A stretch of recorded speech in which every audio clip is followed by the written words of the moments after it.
2026 বিধানসভার ভোট একেবারেই দরগড়ায় পৌঁছে গেছে এবং প্রার্থীরাও কিন্তু একেবারে খাওয়া দাওয়া বাদ দিয়েই কিন্তু চরম ব্যস্ততার মধ্যেই এই ভোট প্রচারে বেরিয়ে পড়েছে।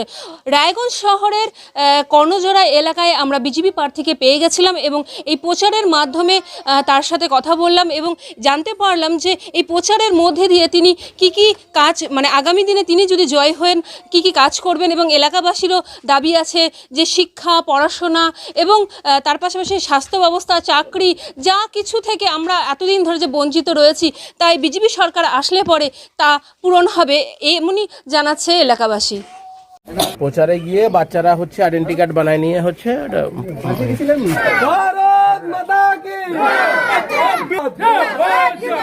বিজেপি জিন্দাবাদ। পড়াই পড়াই বলে যায়, পড়াই পড়াই বলে যায়।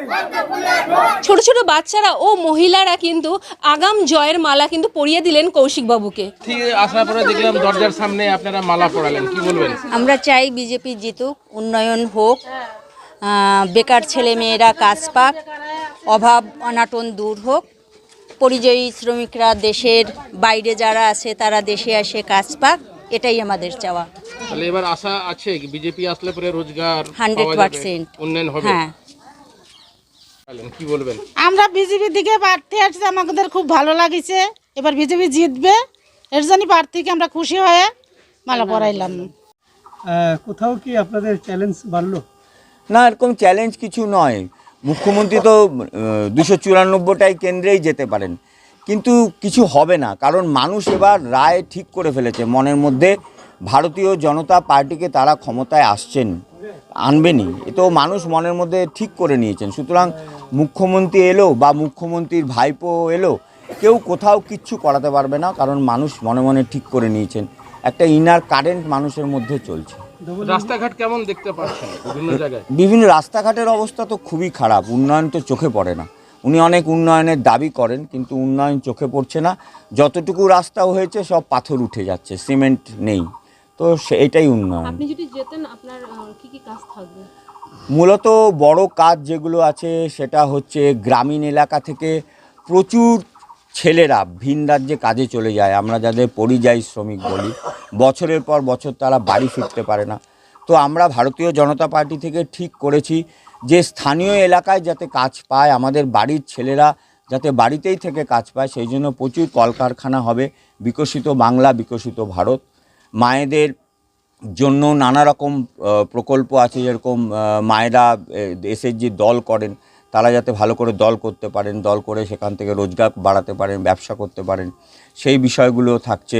তাছাড়াও আরও যে রায়গঞ্জ শহরের জল নিকাশি ব্যবস্থা, তারপরে পানীয় জলের ব্যবস্থা, রাস্তাঘাট, ট্রাফিক জ্যাম, কোনো ফ্লাইওভার নেই, এই বিরাট বিরাট সমস্যাগুলো রায়গঞ্জ বিধানসভায় আমরা দেখতে পাই। তো সেগুলোই সমাধান করা প্রায়োরিটি থাকবে। সবাই ভোট হচ্ছে না, কেন হচ্ছে না, কি ব্যাপারে, কি মনে হয়? রায়গঞ্জ পৌরসভায় ভোট করালেই তো ওরা হেরে যাবে। সেই জন্য দীর্ঘদিন ধরে ওর যেহেতু তৃণমূলের সরকার চলছে, রায়গঞ্জ মিউনিসিপ্যালিটি তৃণমূল দখল করে রেখেছে। আপনারা জানেন 2017 সালে কিভাবে গুলি বন্দুক চালিয়ে রায়গঞ্জ মিউনিসিপ্যালিটি দখল হয়েছে। তো এখন ভোট হলে আবার হারবে, কিন্তু মানুষ এবার গুলি বন্দুককে ভয় পায় না, সেই জন্য ভোট করাতে চাইছে না। ডবল ইঞ্জিনের সরকার হচ্ছে, ডবল ইঞ্জিন সরকার হচ্ছেই। এই পশ্চিমবঙ্গে এই প্রথম হবে যখন আমরা দেখতে পাবো যে রায়গঞ্জে বিজেপি, পশ্চিমবঙ্গে বিজেপি এবং ভারতবর্ষে বিজেপি, ট্রিপল ইঞ্জিন সরকার হবে। তো সেই জন্য উন্নয়ন হবেই। আমরা সবসময় উন্নয়নের পক্ষে, ভারতীয় জনতা পার্টি। পয়সার কোনো অভাব থাকবে না, সদিচ্ছার অভাব বলে পশ্চিমবঙ্গে এতদিন উন্নয়ন হয়নি। চারিদিকে অভিযোগ আমরা শুনতে পাচ্ছি, এবার এটা হবে। ঘুরতে ঘুরতে একটা জায়গায় গেছি, তো জনসংযোগ করছি, বাড়ি বাড়ি যাচ্ছি, সেখানে প্রচুর মহিলা তারা অপেক্ষা করেছিলেন আমার সাথে কথা বলবেন বলে ফুল নিয়ে। তো তারা যখন ফুল দিচ্ছিলেন, কিছুক্ষণ পর বেশ কয়েকজন বাচ্চা এলো, এসে তারা আমাকে এটা গলায় পরিয়ে দিল এবং আমি দেখলাম এখানে খুব সুন্দর করে ওরা লিখেছে বিধানসভা নির্বাচন পদ্মফুল চিহ্নে ভোট দিন। তো বাচ্চাদের এটা একটা স্বতঃস্ফূর্ত মনের ভাব প্রকাশ পেয়েছে। কিন্তু ওদের এখন অল্প বয়স, ওদের পড়াশুনো করার বয়স। ওই বিষয়ে ওদের সাথে কথা হয়েছে, ওরা খেলাধুলো করে কিনা, পড়াশুনো করে কিনা, কেমন লাগে পড়াশুনো করতে, এই বিষয়ে ওদের সাথে কথা প্রচারে হয়েছে। বেরিয়েছেন, কেমন সাড়া পাচ্ছেন? ভীষণ সাড়া।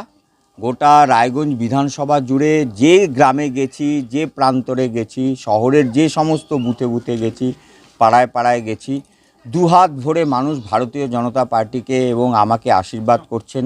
ঘর থেকে ছুটে ছুটে বেরিয়ে আসছেন, ফুল ছেটাচ্ছেন, অপেক্ষা করে আছেন মোড়ে মোড়ে যে আমাকে দেখার জন্য, এবং নানা রকম মনের ভাব প্রকাশ করেছেন। বলছে ইভিএম বাক্সটা এখন আপনি নিয়ে ঘুরুন, দেখুন আপনার সামনেই আমরা ভোট দিচ্ছি ভারতীয় জনতা পার্টিকে। বলছি ঘুরে বেড়াচ্ছেন। খুব ভালো সাড়া পাচ্ছি। 100% কি দাবি থাকবে? প্রার্থীর কাছে আমাদের একটাই দাবি, স্বাস্থ্য ব্যবস্থা, রাস্তাঘাট, পানীয় জল, শিক্ষার মানগত, যেমন অনেক উত্তর দিনাজপুরে অনেক স্কুল আছে বন্ধ হয়ে গেছে, প্রাইমারি স্কুলগুলো। উত্তর দিনাজপুর থেকে আমি রাধারানী, আপনারা দেখছেন হার্স নিউজ।